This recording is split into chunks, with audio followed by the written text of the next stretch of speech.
Bueno.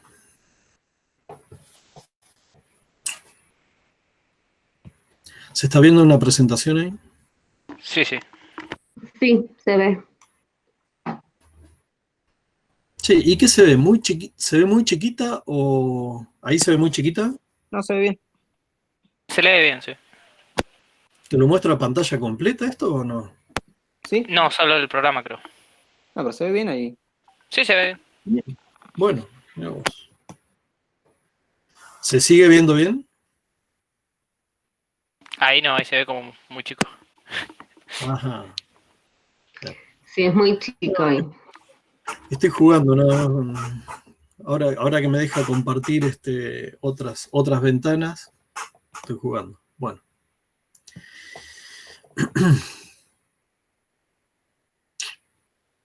Bueno, desarrollo ágil. Vamos a ver un poquitito, un repaso de lo que son métodos ágiles, de técnicas de desarrollo ágil, gestión de proyectos ágiles, ideas y escalado de métodos ágiles.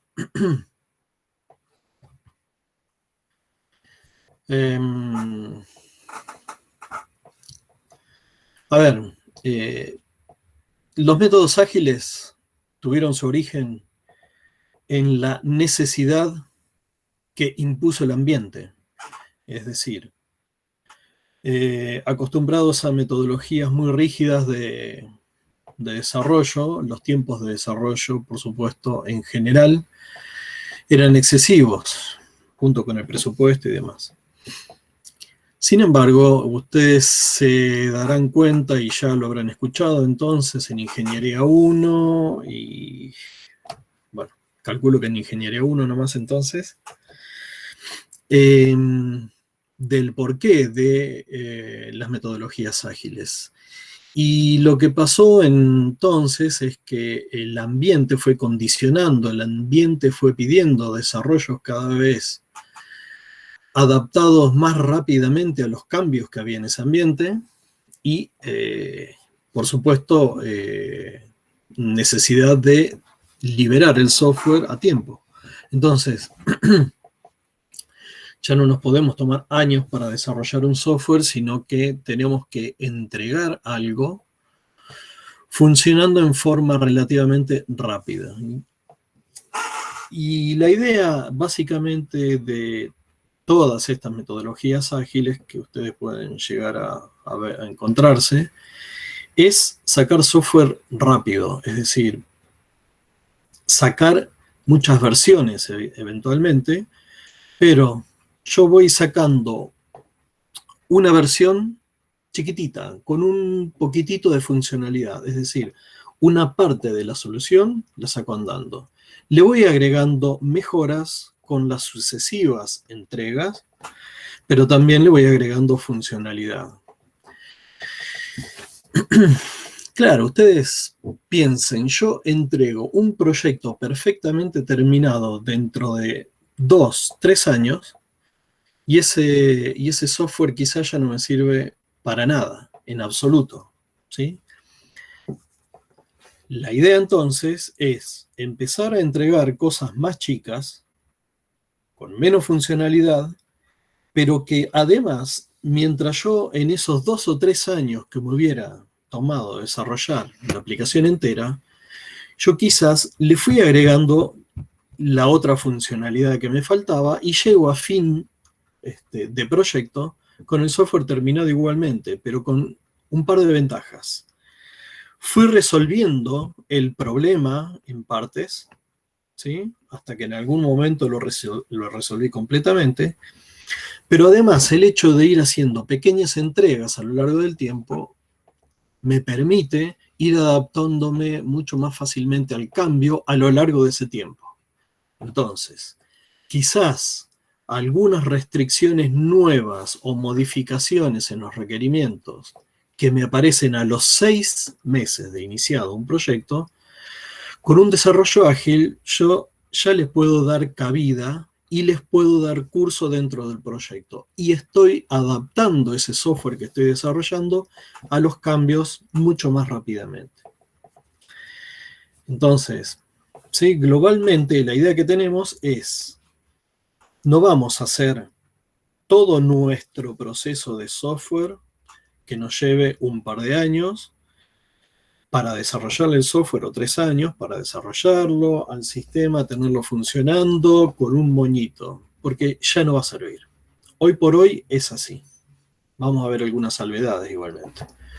Entonces lo que vamos haciendo es hacer pequeñas entregas para poder ir adaptándome mucho más fácilmente al cambio e ir resolviendo el problema anticipadamente, es decir, con entregas mucho más tempranas. Digamos, esa es la idea global, la idea general que hay.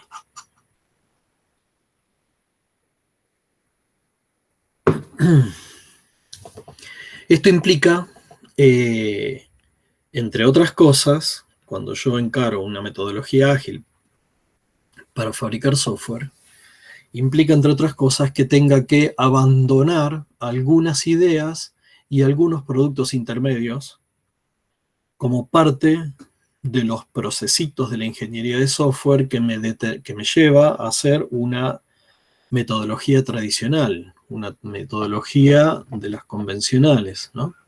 Entonces, en las metodologías convencionales tenemos una ingeniería de requerimientos estricta, en la que, hasta que no tengo perfectamente especificado absolutamente todos los requerimientos y los tengo validados y demás, no paso a la siguiente etapa. Y luego me tengo que poner a hacer un diseño y hasta que no lo tengo finito no paso a la siguiente etapa y así sucesivamente. Generando un montón de documentación y generando también en los procesos internos documentación formal también que va y viene. Es decir, en la ingeniería de requerimientos, en la propia ingeniería de requerimientos, nosotros tendremos notificaciones formales, incluso dentro de lo que es la ingeniería de requerimiento, o dentro de lo que es el diseño, o dentro de la codificación y demás, y así sucesivamente. Algunas de esas cosas las vamos a tener que ir abandonando. Entonces, inicialmente, cuando arrancaron estas ideas de olvidarnos absolutamente de los preceptos mandatorios de la ingeniería de software y de hacer procesos perfectamente, muy estrictos, en realidad fueron abandonando todo, absolutamente todo. Sin embargo, eso no es factible igualmente, ¿sí? En el afán de desarrollar, codificar software rápidamente, todo el mundo lo que empezó a hacer fue obviar absolutamente toda la documentación o algunos pasos esenciales de la ingeniería de software que hacían que terminara con un producto de pero muy baja calidad.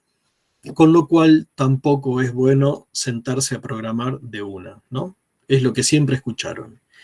Y en definitiva, a ver, si yo tomo la escuela de la ingeniería de software clásica y voy con un método, con una metodología convencional a largo plazo, y si tomo el otro camino, que es no hago nada de los preceptos de la ingeniería de software y solo utilizo la ingeniería de software para codificar, para desarrollar y nada más, los dos caminos estrictamente llevados así son hoy, digamos, quizás no del todo buenos, ¿no?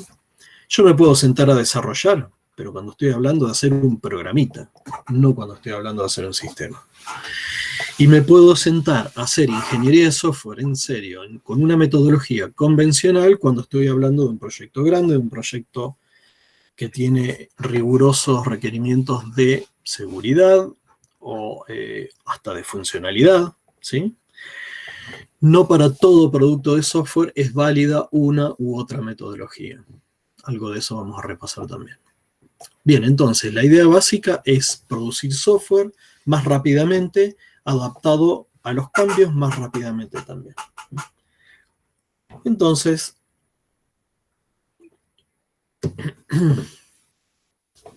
en general, como decíamos, sistemas de información son un ejemplo típico de sistemas que se tienen que adaptar muy, pero muy rápidamente a los cambios en el entorno. Cambios legales, cambios en las reglas de juego, el negocio cambia. Continuamente estas cosas están cambiando. Entonces, ese software se tiene que adaptar muy rápidamente. Y es por eso que entonces la idea es entregar software de una forma más rápida. No.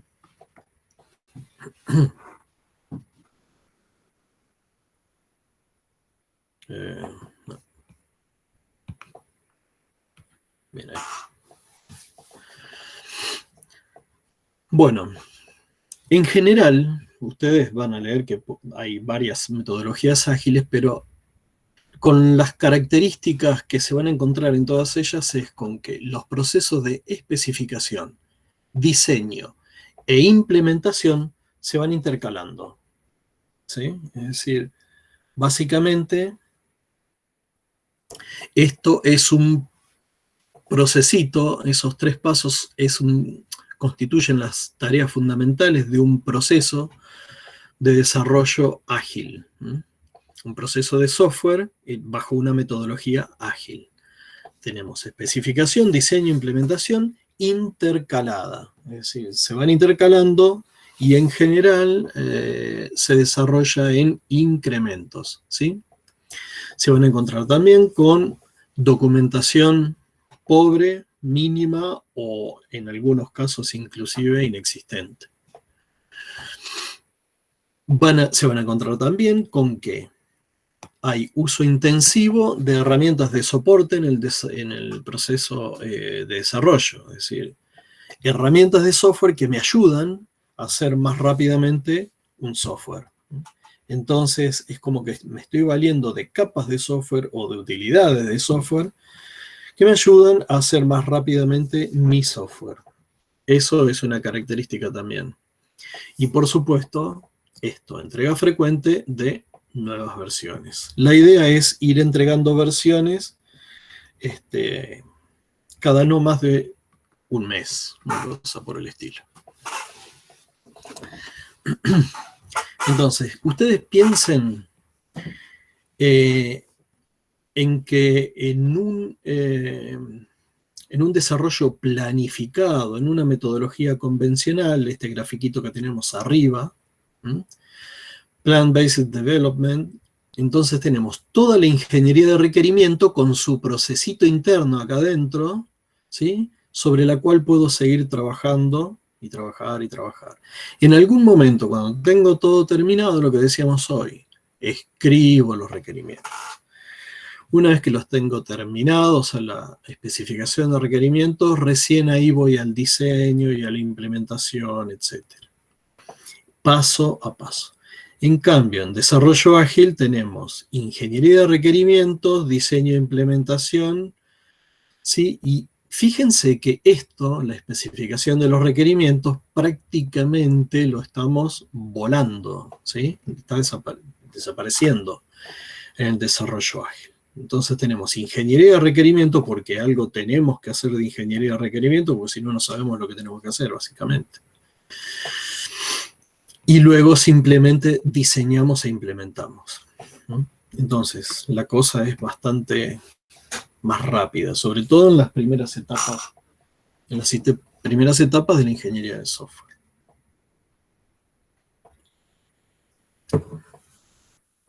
Si pudiéramos hacer una lista de ítems que guían el proceso, un proceso de desarrollo basado en una metodología ágil, sería algo más o menos como esto, ¿no?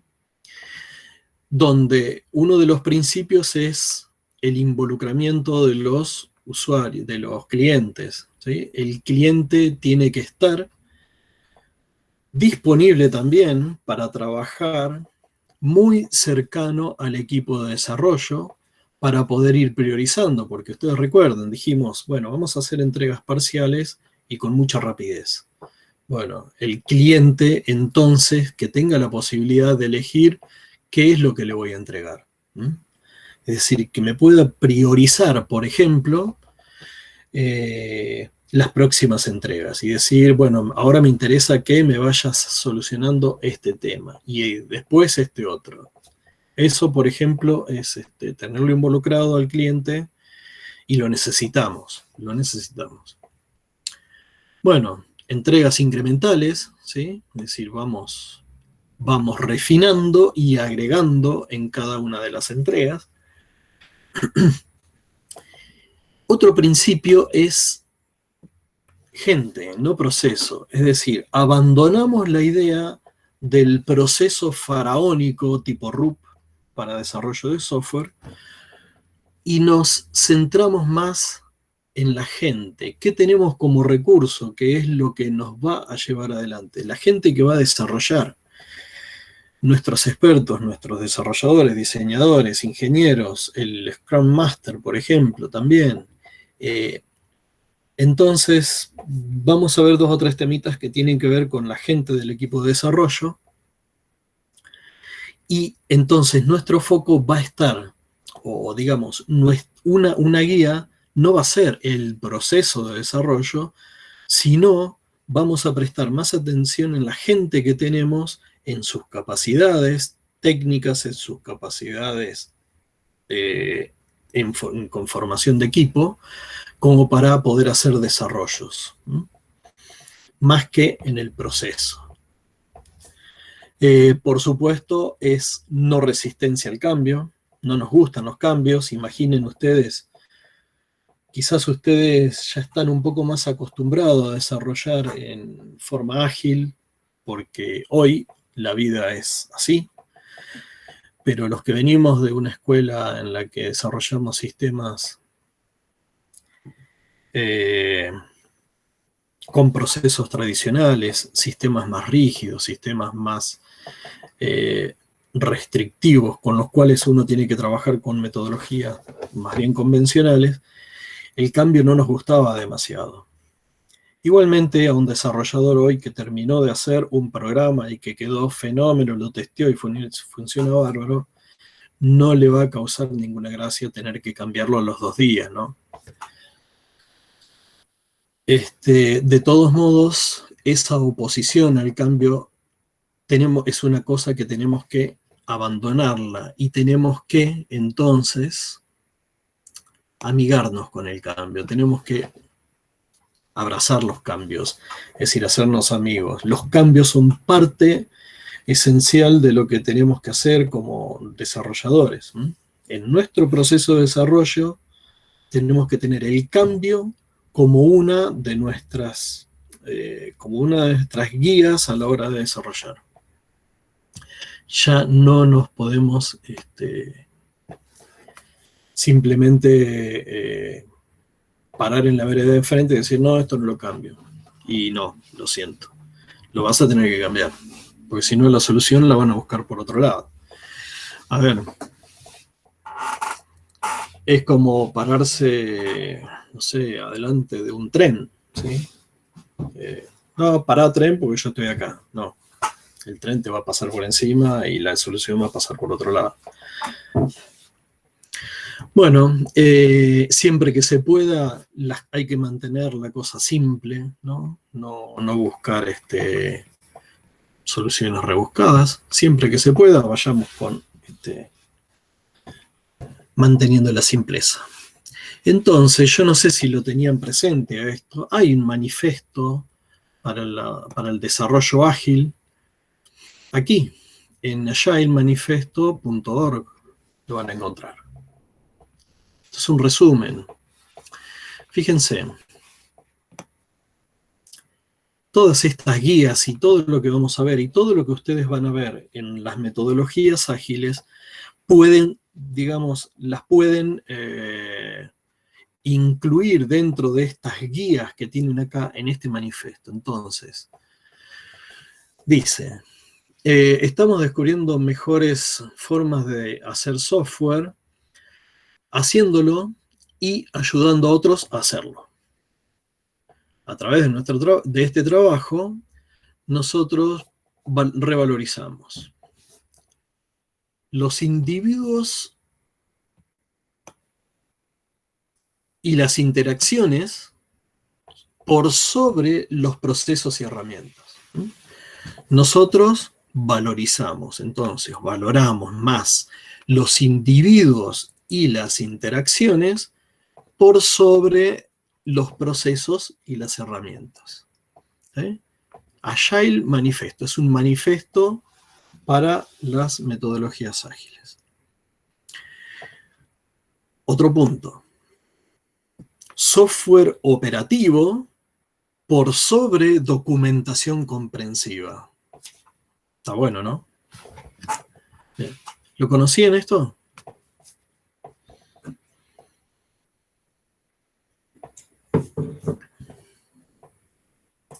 Se fueron todos a dormir la siesta. No, yo no lo conocí. Bueno. Colaboración del cliente por sobre una negociación de contrato. Es decir, nosotros vamos a poner al cliente y a su... ¿Se acuerdan que el cliente era parte integrante casi de nuestro equipo de desarrollo en una metodología ágil? Lo vamos a poner por sobre la negociación del contrato. Esto tiene sus pros y sus contras, como todo.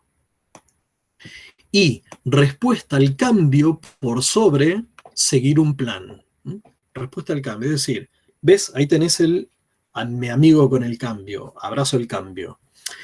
En vez de decir, no, esto no lo cambio, loco, recién lo terminé, no lo voy a tirar a la basura, déjame de hinchar, no te lo cambio. No, hay que cambiar. Entonces, en vez de seguir un plan, ¿qué tenemos que hacer? Responder a los cambios. A ver, estas son las ideas guías que tenemos que tener, tenemos que tener la mente preparada para trabajar de este modo si queremos apegarnos a una metodología ágil de desarrollo de software. ¿Sí? Entonces, como corolario de todos estos puntos, lo que dice el manifiesto es, esto es, mientras hay valor en todos los ítems que están sobre la derecha de cada oración, por ejemplo, procesos y herramientas. Ese es un ítem que está a la derecha. Documentación comprensible, el ítem que está a la derecha. Negociación de contrato, ítem que está a la derecha. Seguimiento de un plan, ítem que está a la derecha. Entonces dice, esto es, mientras hay valor en los ítems sobre la derecha, es decir, quedó bien, básicamente, es valuable eso, está bien, de que haya documentación comprensiva está bien, de que haya herramientas y procesos también está bien, pero, sin embargo, valoramos más los ítems de la izquierda, entonces, lo mismo que ya veníamos diciendo. Antes que documentación comprensiva, que está bueno, si la hay está bueno, yo prefiero tener software trabajando, software operativo. Antes que procesos y herramientas, prefiero tener individuos e interacciones, trabajar, estudiar con eso, con los individuos y las interacciones, antes que solamente seguir un proceso utilizando herramientas. Prefiero colaborar con el cliente antes que hacer un duro contrato y negociaciones con él. Y prefiero, entonces, responder a los cambios antes que tener un plan que debo seguir a rajatabla. Entonces, no me estoy oponiendo a los cambios, al contrario, me estoy amigando con los cambios. Esto es lo que tenemos que nosotros tener en la cabeza, tenemos que trabajar de este modo, tenemos que mentalizarnos para trabajar de este modo, si es que queremos entonces trabajar con metodologías ágiles. ¿Sí? Es básicamente eso, tener la cabeza preparada para trabajar de este modo. Porque esto les puedo asegurar que es terrible, ¿eh? Es terrible. Responder a los cambios en vez de seguir un plan. No, es más fácil es más lindo, es más... nos sentimos, los que nos dedicamos a esto, nos sentimos más seguros siguiendo un plan. ¿Mm? Responder al cambio es responder a los vaivenes del ambiente, ¿no? A los cambios que se producen en el ambiente que no nos dejan pisar firme en ningún momento. ¿Estamos? Entonces no es fácil trabajar sobre terreno poco firme, sobre terreno que se nos va en los pies, nos caemos. Entonces, bueno, los cambios básicamente es una superficie no firme donde nos estamos apoyando. Eso es todo un reto. Entonces, de todos modos, esto es un manifiesto donde las tecnologías ágiles están apoyadas. Son todas ideas que siguen. Técnicas para desarrollos ágiles. Quizás el mejor exponente sea la Extreme Programming, ¿no? No sé si la habrán estudiado, pero deben saber de qué se trata, ¿no? Básicamente la idea inicial era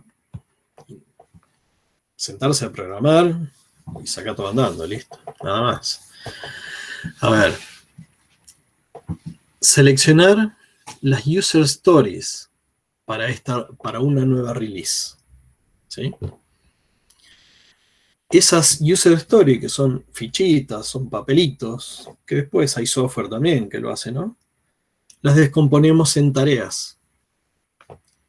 A partir de ahí tenemos que hacer algún tipo de planificación de esas tareas para con los recursos que tenemos.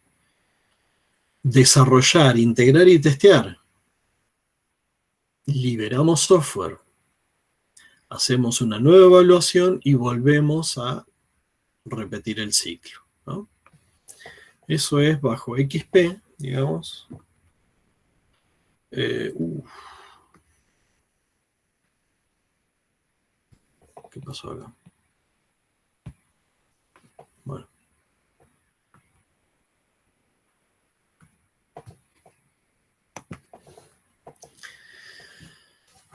Para Extreme Programming es eso. Y las prácticas son estas.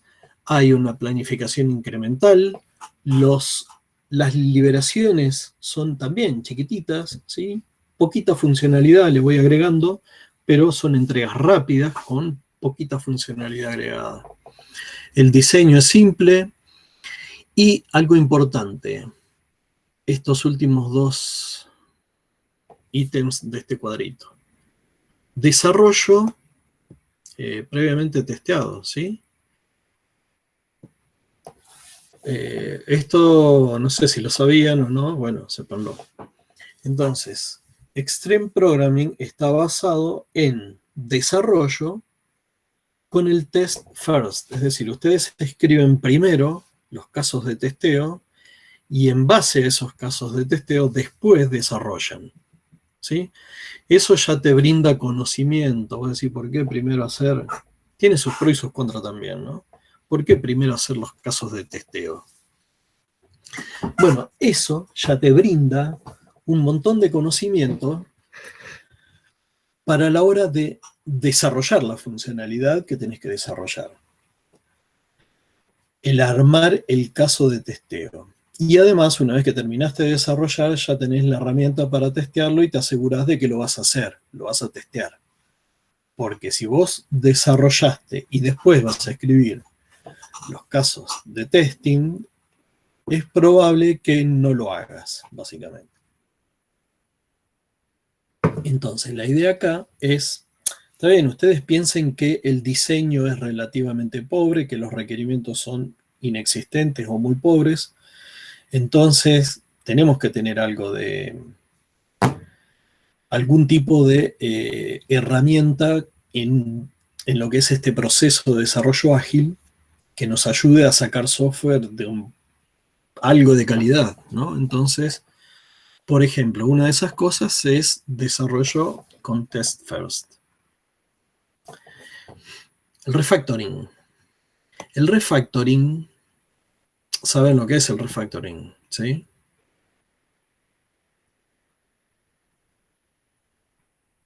Más o menos, sí. Es arreglar el código, básicamente. A medida que vas haciendo cambios en el software, el código te empieza a quedar medio despiolado, ¿sí? Las subrutinas te quedan en cualquier lado, las clases ya te empiezan a quedar medias híbridas, ya no las tenés muy tan puras como debieran ser o como las pensaste originalmente, ¿sí? Entonces vos, a medida que vas haciendo cambios, ese software te va quedando desprolijo, feo, mal, un segundito, estoy tratando de conectar la máquina.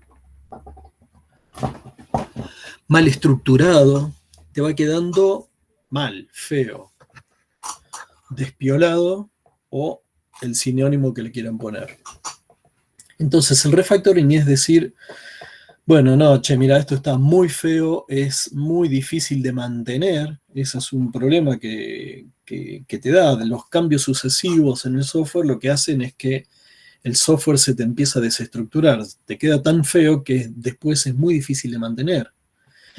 Entonces, la idea que abraza Extreme Programming es, a medida que se escriben nuevas funcionalidades, se va haciendo una nueva release, lo que hacemos es también hacer un refactoring, es decir, a la hora de implementar una nueva funcionalidad, yo tengo que usar otra clase y veo que esa clase quedó media, habría que separarla en dos o habría que hacer una herencia o cosa por el estilo, lo hago, ¿sí? Lo hago en ese momento. Refactoreo, arreglo, reestructuro, de modo tal que el software lo mantengo relativamente bien estructurado, bien acomodadito a lo largo de toda su vida. ¿Está? Si ustedes no hacen esto y dejan eso que quede así, a lo largo de unos años de modificaciones y modificaciones al software, se van a encontrar a fin de esos años entonces con que si una persona nueva tiene que entender ese software, es una tarea prácticamente imposible. ¿Por qué? Porque quedó tan feo por los toqueteos que realmente es casi imposible de mantener.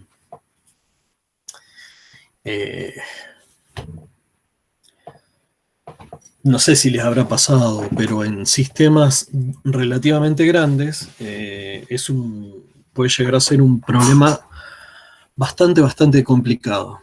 Entonces lo que hace Extreme Programming es la refactorización la voy haciendo a medida que voy desarrollando. Cada vez que estoy produciendo un incremento, encuentro algo que pudiera ser refactorizado para hacerlo más simple, para hacerlo mejor, para hacerlo más, que funcione mejor y que sea más entendible, lo voy haciendo, lo voy haciendo. Voy acomodando el código, voy arreglando el código, voy a ir sacando cosas que no sirven. Quizás alguna modificación que hice en el pasado hizo que duplique código o que lo tenga escrito el mismo código 3 o 5 veces. Bueno, a medida que lo fui haciendo en el pasado, no le di bolilla para sacar las modificaciones rápido, para adaptarme bien rápido al cambio. Bueno, sin embargo, uno de los mandamientos, uno de los principios que persigue Extreme Programming es, a medida que escribís, refactorizá también. Arregla las macanas que encuentres.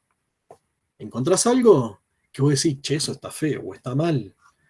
Arréglalo, refactorizá. Programación de a pares. ¿Sí? Saben lo que es la programación en pares, ¿no? Sí. Bien. Listo, no nos detenemos entonces. Que todo el grupo se sienta dueño del producto, dueño del software, ¿sí? Integración continua en el producto final. Poder ir produciendo a un paso sostenido, ¿sí? Y tener al cliente pegado con nosotros, determinando, por ejemplo, las prioridades. Esos son los principales guías de Extreme Programming, que es uno de los primeros exponentes de las metodologías ágiles, nacido ya por los 90. En realidad, Extreme Programming nació en 90 y creo que 97, por ahí. Bien, dijimos que Extreme Programming usa las User Stories, ¿no?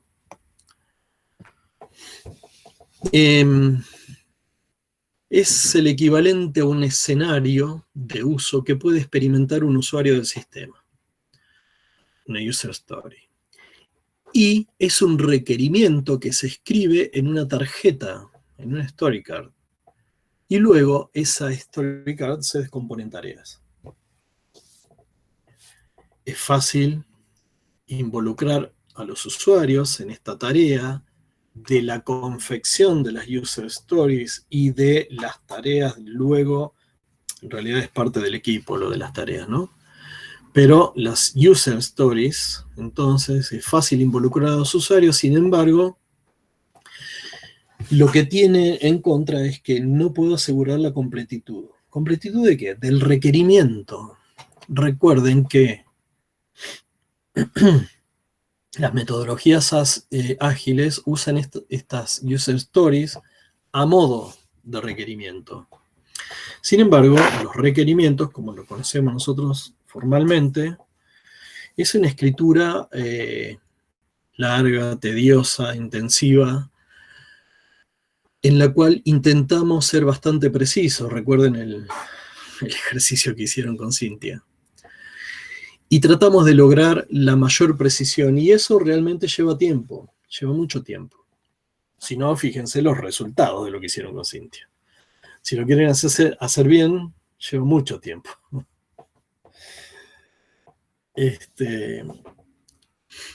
Entonces, en una User Story es muy difícil que nosotros en una tarjetita, que puede tener cierta estructura, pero nunca va a ser un desarrollo bien detallado de lo que es el requerimiento, en una tarjeta, en una de estas tarjetas, no vamos a poder expresar el requerimiento con suma precisión. Porque aparte, si no, estaríamos volviendo a lo que es la escritura de requerimientos tradicionales. Tardaríamos el mismo tiempo. Entonces, es una solución de compromiso, ¿no? Es escribir un requerimiento de una forma muy abreviada y desde el punto de vista de la experiencia de los usuarios experimentando con el sistema. Entonces, lo que pasa ahí es que es muy fácil que el requerimiento no quede completo y que muchas cosas queden abiertas, ¿no? Que haya ambigüedades, que haya cuestiones no concretas, no definidas. Por supuesto que lo que tenemos a favor es la velocidad de esto y que después esos temas eventualmente se pueden tratar en las reuniones diarias, que normalmente estas metodologías ágiles abarcan, ¿no? La refactorización, bueno, es básicamente lo que hablábamos recién, ¿no?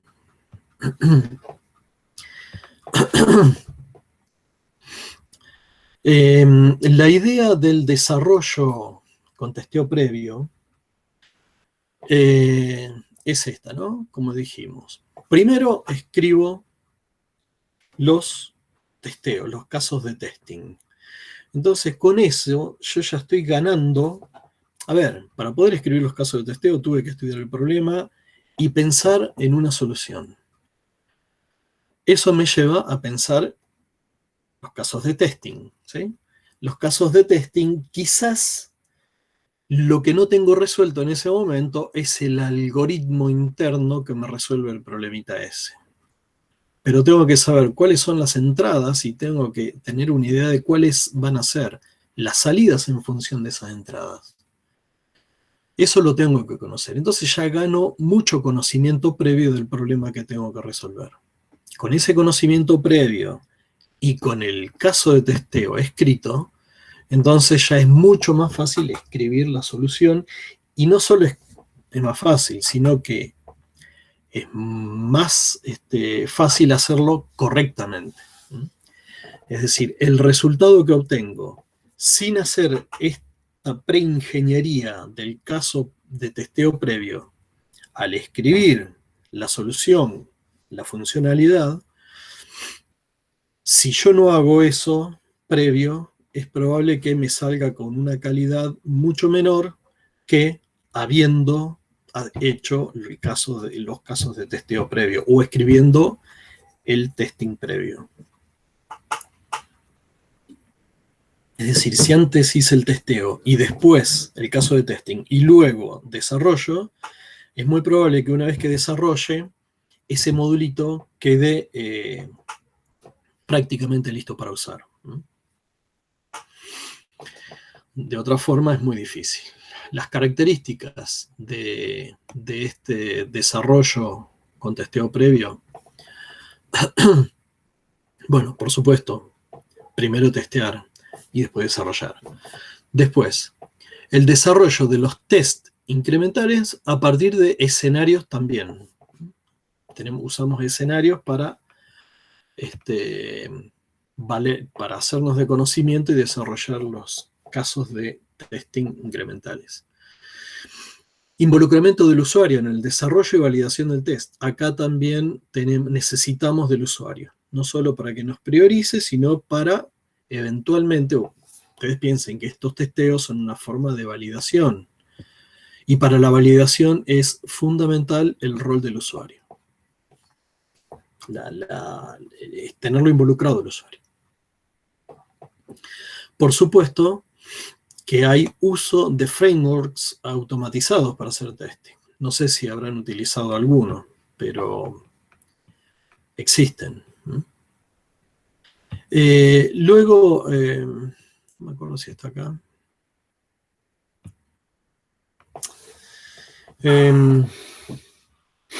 Esta idea de primero testear y después desarrollar evolucionó, y lo que se hace es hacer todo junto. Es decir, yo voy a desarrollar,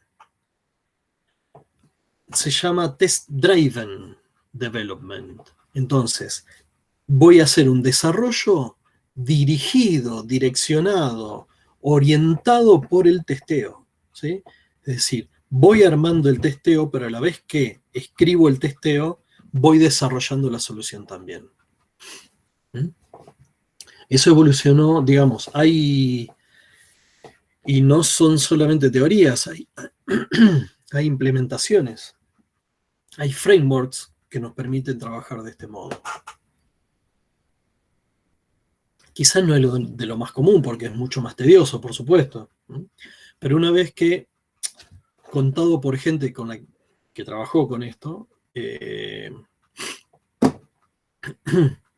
una vez que te acostumbras, realmente lo que haces, en definitiva, te das cuenta de que sale prácticamente andando ni bien lo terminás. Cosa que, si escribimos de la forma tradicional, es muy difícil que ocurra, ¿no?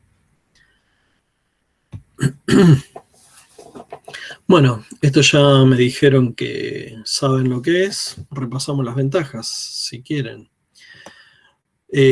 Podemos encontrar entonces responsabilidad colectiva. Tenemos los dos, es decir, dos tipos desarrollando en un mismo computador. Tiene pros y tiene contras. Algunos son detractores, otros no, otros están a favor. A ver, todo recae, en definitiva, la decisión de si voy a hacer programación de a pares. La decisión, en definitiva, depende de qué tipo de recurso humano tenga trabajando. Si son programadores experimentados, o no. Es probable que cuando tengo un mix, de gente experimentada y gente novata en desarrollo, es probable que me interese armar algunos pares, sobre todo haciendo un mix, esos pares de a mix, es decir, pongo un experimentado con un novato, cosa que ese novato se pueda llegar a ir embebiendo y quizás aporte algo a lo que es los fundamentos de la programación de pares, ¿no? Que mientras el que escribe, el otro aporta ideas o corrige errores, etc. Fíjense que hay estudios hechos sobre programación de pares. Algunos de ellos demuestran que la productividad de un par de programadores poco expertos es similar a la de un pair programming, ¿sí? Es decir, 2 programando en una computadora es más o menos la misma productividad que 2 programadores poco expertos, ¿sí? Entonces, por eso, uno tiene que evaluar qué gente tiene, qué recursos, qué desarrolladores tiene, y en base a eso determinar si va a ser pair programming o no.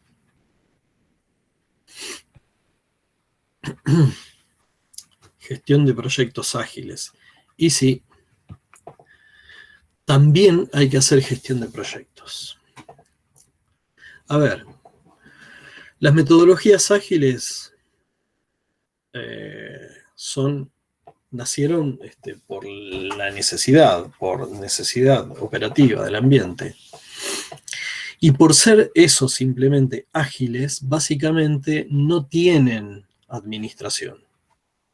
Nacieron básicamente para que la gente que desarrolla haga un mínimo de diseño y se ponga a desarrollar.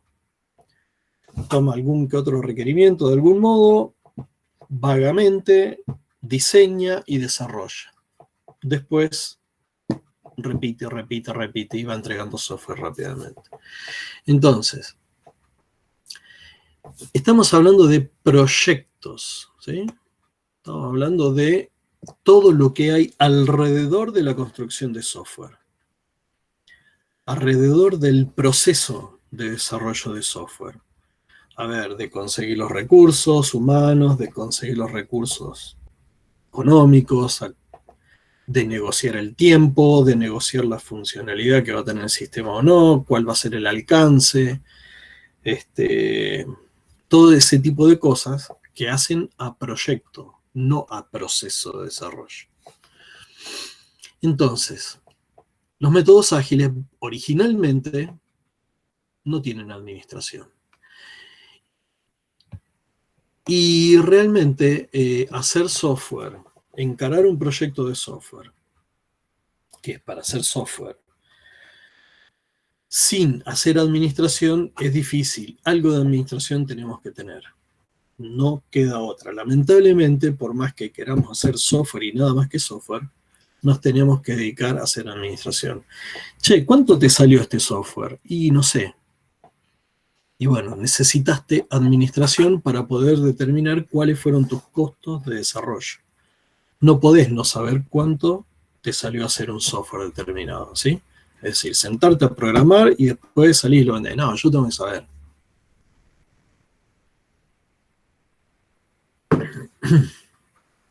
Entonces, más allá de las ventajas técnicas de la administración, el desarrollo ágil en sí mismo no es visible. Esto es casi inviable en la mayoría de las organizaciones. A ver, ¿qué significa esto? Desarrollo ágil es un equipito chiquitito de gente, poquitos, 3,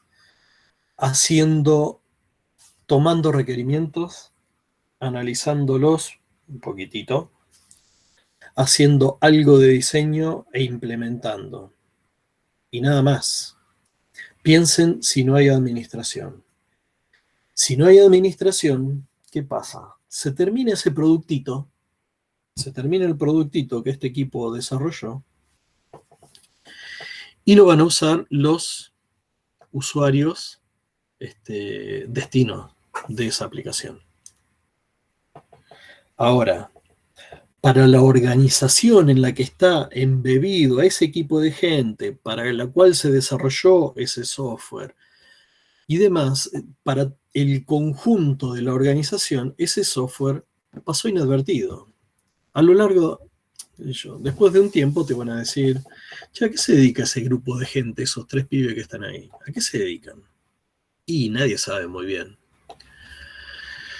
Entonces, si vos no tenés administración, una de las cosas que pasa es que los productos de software o lo que hace ese equipo de desarrollo no termina siendo visible para quienes tiene que ser visible también, que es para los que toman las decisiones dentro de la organización. Entonces, esto es casi inviable en la mayoría de las organizaciones. Si vos no podés mostrar que ese grupito de gente hizo tal software, hizo tal otro software que se está usando, que sirve para esto, que te arregla tal problema y que te hace esto otro, si no lo podés mostrar, entonces voy a decir, che, ¿para qué los tengo? Esos tres tipos ahí. Entonces, pues yo lo estoy pagando. ¿Cuánto estoy pagando a esas 3 personas? Tanto. ¿Y qué me reditúan? Nada. No sabemos. ¿Qué sé yo qué hacen? Entonces, partiendo desde ahí, más allá de otras cuestiones técnicas y estratégicas, más allá de otras cuestiones, partiendo de ese punto, es esto, ¿no? Entonces, ese motivo es casi, esa razón es casi inviable en la mayoría de la organización. Necesitamos hacer algo de administración. Mostrar, decir, solucionar tal problema nos va a salir tanto y nos va a llevar tanto tiempo, pero lo vamos a arreglar y lo vamos a hacer así, así, así. Y cuando está terminado lo mostramos. Y decimos, bueno, hacer esto costó tanto, se pagó, listo está. Visibilizarlo en la organización. Tenemos un producto. Bien. Scrum es un método, entonces, con el cual podemos administrar proyectos ágiles. Es decir, tenemos metodología ágil de desarrollo, bien. Entonces, si tenemos que hacer administración, hagamos una administración ágil también. No hagamos una administración orientada a un RUP, ¿sí? Hagamos una administración orientada a una metodología ágil. Entonces, aparece esto de Scrum. Y lo que intenta es administrar proyectos ágiles.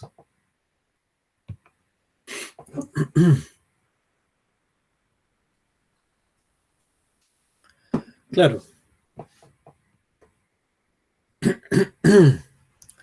Scrum, entonces, está centrado en la gestión del desarrollo iterativo más que en una práctica ágil específica. Es decir, yo puedo hacer Scrum y por abajo lo que puedo tener es una diversidad de métodos ágiles. Puedo hacer XP o puedo hacer algún otro, puedo implementar otra metodología ágil. Pero la administración que estoy haciendo o el procesito, entonces va a seguir siendo Scrum. Básicamente la idea es esta. Partir de este Product Backlog, hay un detalle que después por ahí lo pueden leer, es el repositorio. ¿Lo tienen visto esto? ¿Cómo es la gestión de proyectos en Scrum? Lo implementamos para una de las materias, al menos creo que la mayoría en laboratorio. Teníamos que elegir la metodología que nosotros queríamos y la mayoría eligió Scrum. Sí, fuimos todos por eso. Bueno, ¿se acuerdan entonces de todo esto? ¿Se acuerdan de las user stories acá adentro? Del Product Backlog. Claro, que es todo, digamos, todo lo que hay por hacer. Después, digamos, el sprint se programa hacer algunas de ese backlog, no todas. Perfecto. Bien, bien. De todas las user stories que tengo en la caja, en realidad las tengo organizadas de otro modo, priorizo y planeo una próxima entrega, ¿no? Bien. Digo, bueno, meto las tarjetas con tareas, vamos a hacer, para hacer esta y esta user story, vamos a hacer esto, esta y otra tarea, planeo el sprint, hago el sprint y saco una pre-release, un algo de software que puedo llegar a entregar. Y si no, bueno, obviamente puedo seguir iterando, ¿no? Bien, características típicas, 2 a 4 semanas cada entrega, ¿no? Cada sprint, cada iteración con un probable entregable son 2 a 4 semanas. Entre 2 y 4 semanas yo algo tengo que entregar. Un arreglo de algo más una funcionalidad, una nueva funcionalidad, lo que sea. Bueno, acá entonces está el detalle de lo que era Scrum, los distintos componentes de Scrum. Y vamos a otras cositas interesantes sobre Scrum.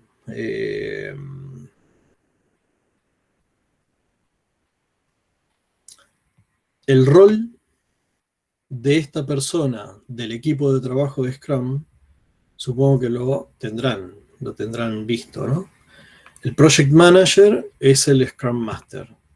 Después, por supuesto, todos los días, cada equipito hace un Scrum diario, entonces, por tal producto en particular.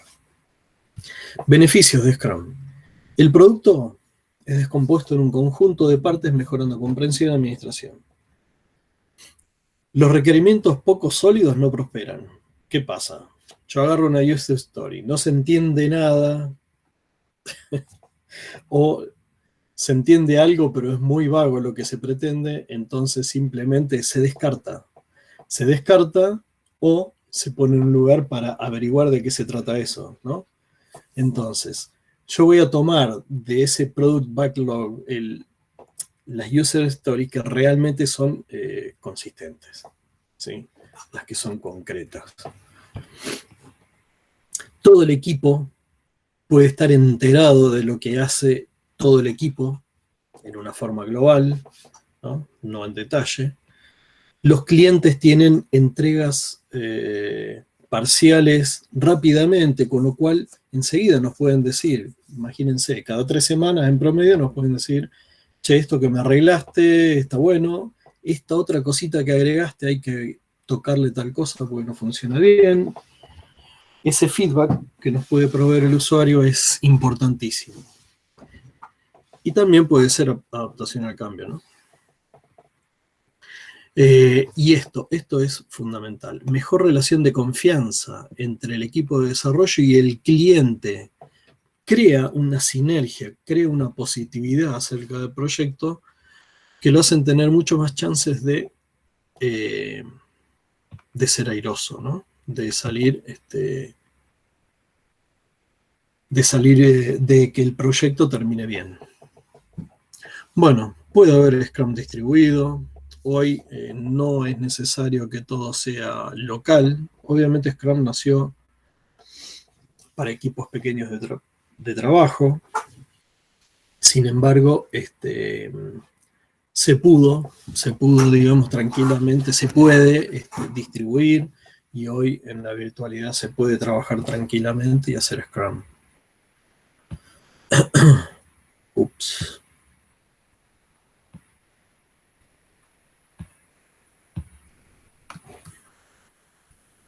Bien. El escalado de métodos ágiles.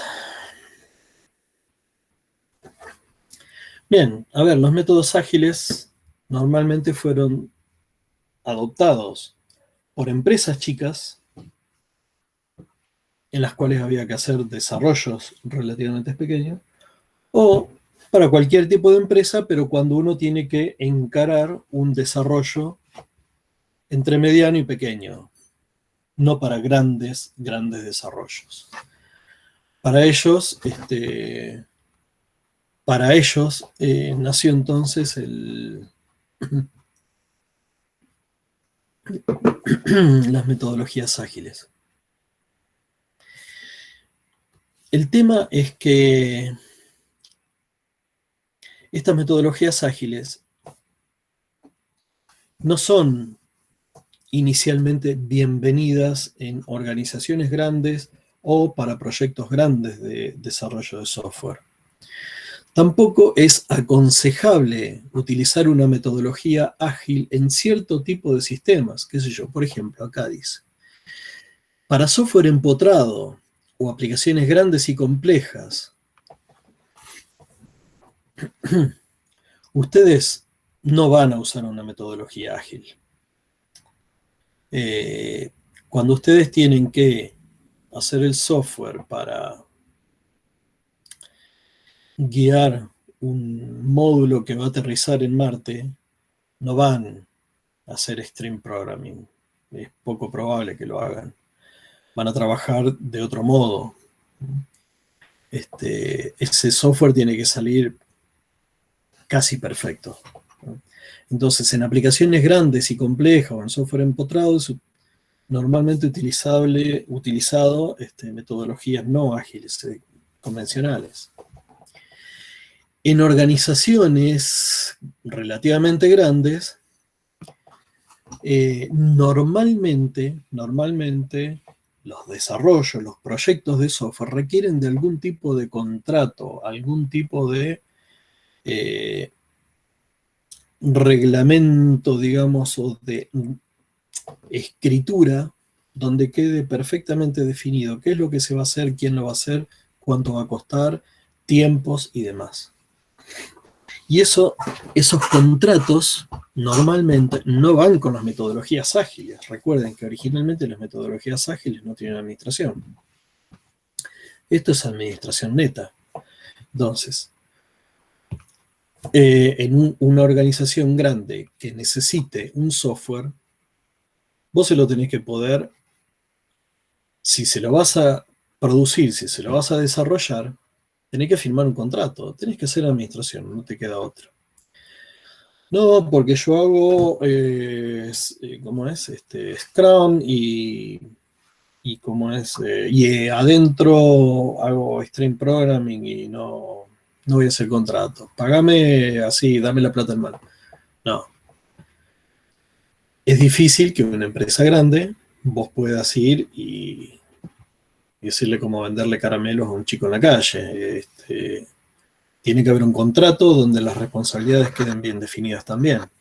Entonces, no se lleva una metodología ágil con, esta es una de las razones por la que no se lleva, ¿no? Con una organización grande. Fíjense que, por ejemplo, en el caso de los contratos, en una metodología ágil, si tenemos los contratos, en una metodología ágil estaríamos pagando por tiempo de desarrollo, ¿no? En vez de por requerimientos. Si nosotros hacemos un contrato, básicamente un contrato es un requerimiento. Ahora, si hacemos una metodología ágil, entonces estaríamos simplemente pagando por tiempo de desarrollo. Nada más, no sabemos bien qué es lo que estamos pagando. Estamos pagándole a un equipo de gente reducido para que labure. Y no sabemos qué es lo que tienen que hacer muy bien, así que bueno, le pagamos por tiempo, ¿sí? Piensen en esa cosa. Entonces por ahí cae la ficha acerca del contrato y de la necesidad de contrato en una organización grande. Bien, no apropiados para mantenimiento. Los mayores costos de software en grandes compañías son de mantenimiento. Y claro, cuando yo utilizo metodologías ágiles para desarrollo de software, tengo carencia de documentación, es difícil de mantener a los clientes involucrados una vez que se desarrolló el producto, medio como que los clientes ya están, ¿no? Y continuidad del equipo de desarrollo. Sí, yo entregué el software y a los 2 días ya se fueron todos los desarrolladores. Entonces, no siempre, digamos, este tipo de cuestiones se tienen en cuenta en desarrollos grandes, ¿sí? Entonces, no apropiados para mantenimiento. Es decir, si ese software que desarrollé yo con una empresita que usa una metodología ágil para una empresa grande, se va a hacer cargo del mantenimiento de esa empresa grande, una vez que lo tenga, entonces va a estar complicado, ¿sí? Porque no le entregué documentación, porque los clientes ya no van a estar más involucrados y porque el equipo de desarrollo ya no lo tienen más, tienen que empezar de cero. Entonces, los costos que van a tener en el mantenimiento de ese software van a ser bastante elevados, quizás para lo que es el software.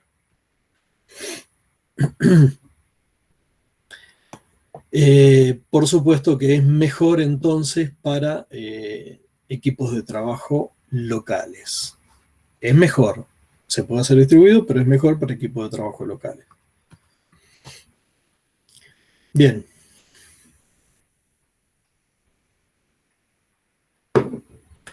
Esto lo pueden repasar cuando ustedes quieran, los principios ágiles ya insertos en la organización. Bien, ¿qué uso en una organización grande o para hacer un sistema grande? ¿Qué hago? ¿Uso un método ágil o uno planificado? Bien, tengo que pensar en estos tres grupos de situaciones, de características acerca de lo que voy a hacer con mi proyecto, como para tomar una decisión.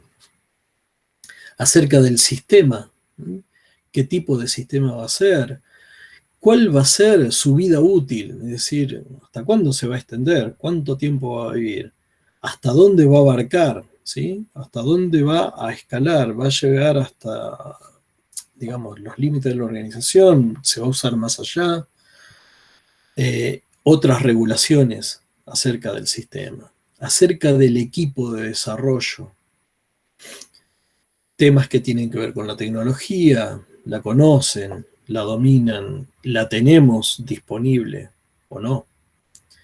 ¿Cómo está distribuido el equipo? ¿Está todo localizado? ¿Está en la organización el equipo de desarrollo o está distribuido? ¿Es de la organización o simplemente hay contratado, hay outsourcing? No sé. ¿Tengo gente capaz, competente como para desarrollar lo que tengo que desarrollar? Y respecto a la organización, me tengo que preguntar cuestiones de contratos. ¿Hay contratos? ¿Puedo hacer contratos? ¿Necesito hacer contratos? Lo que veíamos recién.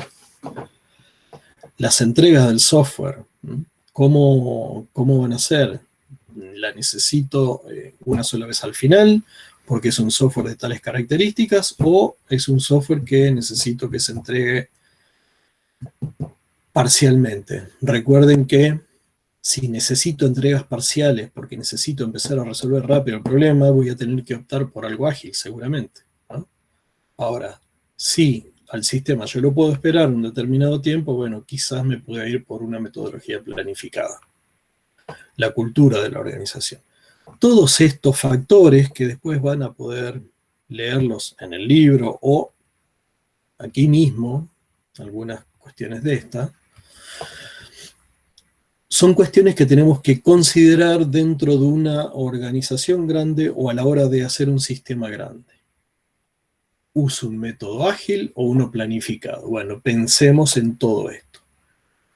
Y como siempre, quizás lo que hagamos es un híbrido, basados el día de mañana en nuestra experiencia y basados en todo esto que aplicamos, este conocimiento que aplicamos analizando estas tres dimensiones. Entonces podemos nosotros decir, bueno, voy a usar un híbrido. Hago algo, planifico hasta tal punto, pero a partir de ahí hago ágil. Implemento una metodología ágil. Estas son características que todo sistema grande tiene. Normalmente son sistemas de sistemas. Sistema de sistemas es un sistema que interactúa con otros sistemas y que eventualmente controla otros sistemas, ¿no? Hay desarrollo que no está muy claro, digamos, es un campo medio oscuro. Hay desarrollo que no se sabe bien lo que hay que hacer, ¿sí? No está muy claro lo que hay que hacer. Diversidad de stakeholders, una tremenda diversidad de stakeholders.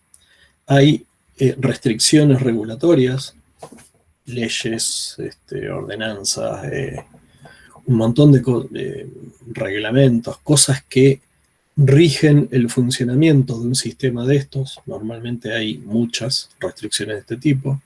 Configuración del sistema termina siendo un gran problema a la hora de hacer un sistema grande. Y, por supuesto, también la vida que vaya a tener el sistema, ¿no?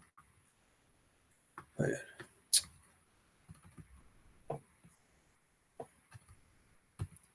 Se me fue esto. Bien. ¿Qué se hizo entonces? Estamos con que tenemos metodologías planificadas, las tradicionales, convencionales, y tenemos metodologías ágiles. Las metodologías ágiles, dijimos, no son apropiadas para organizaciones grandes. Pero claro, las metodologías ágiles tienen unos cuantos beneficios. Esos beneficios, que algunos ya vimos,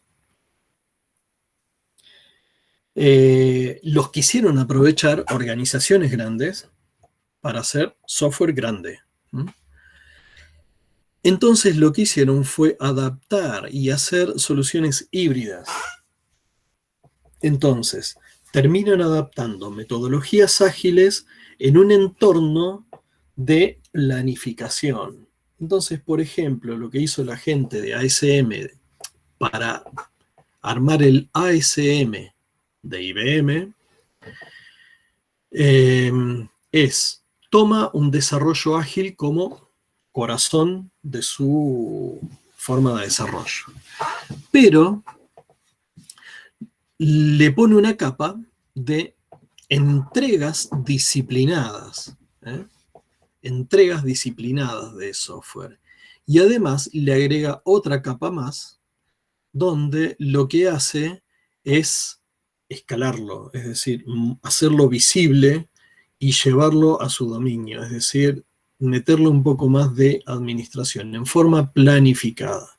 Lo escala el sistema, ¿sí?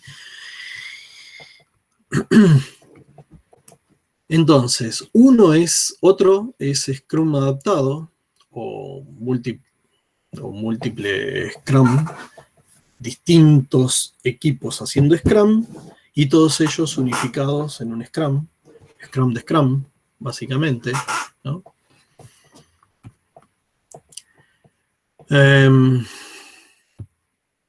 Esto es algo de lo que ya lo vimos también. Algunas cosas de esas ya vimos.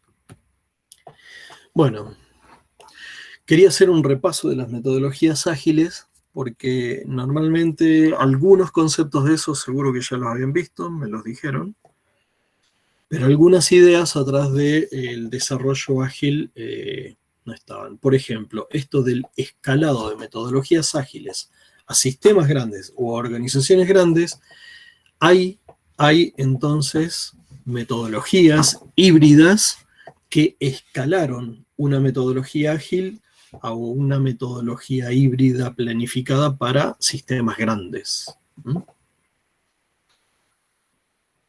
Esas son algunas ideas y ejemplos inclusive que por ahí quizás no lo habían visto hasta ahora.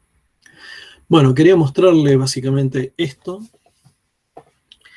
y nada más. Bueno, después pueden leerlo esto. Acá están las claves a lo largo de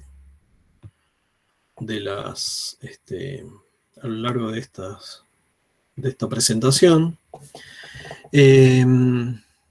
Esta conclusión está basada en Stream Programming, básicamente, y su impacto, digamos, o su forma de llevar, y planteando la problemática, ¿no? De que solamente haciendo Stream Programming no nos sirve para la mayoría de las situaciones, ¿no? Donde estamos enmarcados dentro de una organización donde tenemos que visibilizar un poco más el trabajo, el proyecto, solo Extreme Programming no nos sirve, ¿verdad? Algo de administración tenemos que hacer. Entonces tenemos que meter un poco de manejo de proyectos ágiles, administración de proyectos ágiles. Bien, quería mostrarles esto básicamente. Ahora, si aún están despiertos,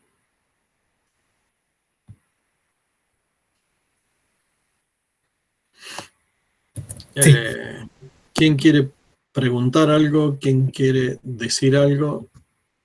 Sobre todo de trabajos, ya sea del proyecto o ya sea de esto que estoy viendo ahora. A ver.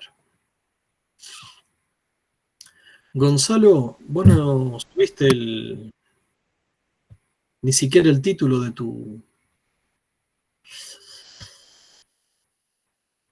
lo que va a ser tu parcial.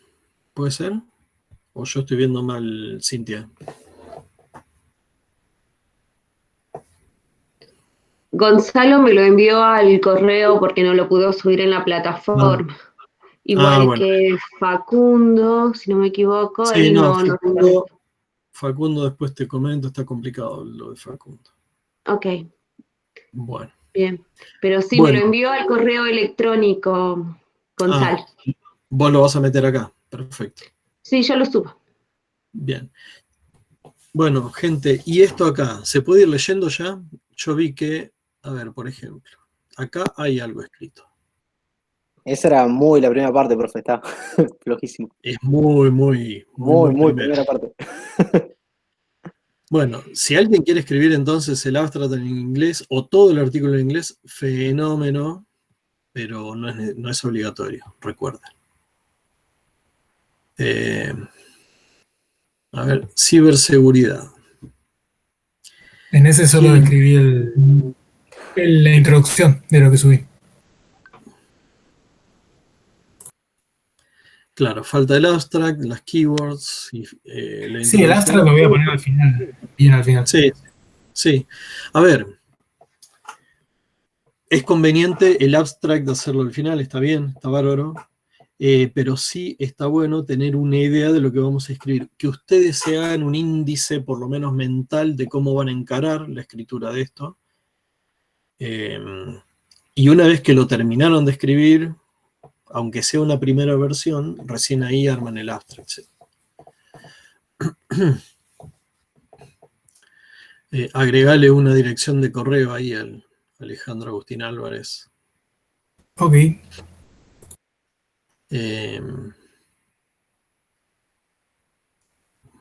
Bueno, a ver, ¿qué más?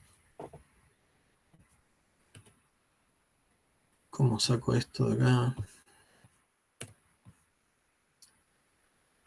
¿Qué están viendo ustedes? ¿Qué pantalla? La de notas sobre ciberseguridad. La de Moodle, sí. Moodle. Porque a mí me parece como que estoy... No, está bien, está bien. Ahí está. Ahí está. Bueno, ¿alguien quiere preguntar algo más de esto, chicos? Horacio, ¿confirmás el horario del miércoles? Así lo escribo en el Moodle. Del examen del día miércoles, sí. Bueno, el martes a las 18, como siempre. Y el miércoles, entonces, chicos, a las 17. Sí. Bien. Listo. Ya lo cargo en el Moodle, así ya les queda bien, y le mando una notificación al grupo. Sí, yo el miércoles tengo clases, pero bueno, daré 1 hora de teoría nada más en sistemas operativos y después ya me meto acá. Bien. Bueno, chicos, ¿qué van a hacer con... ¿Ellos pueden seguir sobreescribiendo este archivo o no, Cintia?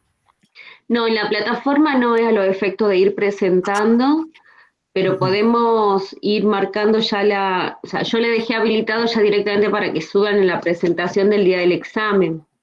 Está bien. Bueno, para no hacer lo que suban en forma parcial. es que vayan mandando lo que escriban, dedíquense a escribir, por favor, pues si no lo que vamos a terminar es que me voy a poner a dar clases y al final vamos a tener que hacer un examen. Sí, pues ya es la semana que viene esto. Pónganse a escribir y manden, porque no vamos a poder leer todo el material en 15 minutos antes que ustedes lo presenten. Con los chicos lo que estamos haciendo es escribir. Yo ahora lo estoy escribiendo local y cada tanto voy haciendo subidas a donde dice para parcial, en el Drive. Sí, yo igual. Bueno. Yo directamente voy escribiendo sobre ese. Perfecto. Si todos lo van haciendo ahí, perfecto, bárbaro. Así lo vamos leyendo de ahí. Bien. Bueno, chicos, métanle a esto. ¿Vos, Cintia, tenés algo para decir? No, en la plataforma de Moodle sí ya está la primera entrega de la idea proyecto que vence hoy. Hay un grupo ya lo subió, me faltaría el otro grupo. Para ir viendo también el... Claro. ¿Lo subiste? A ver, me fijo si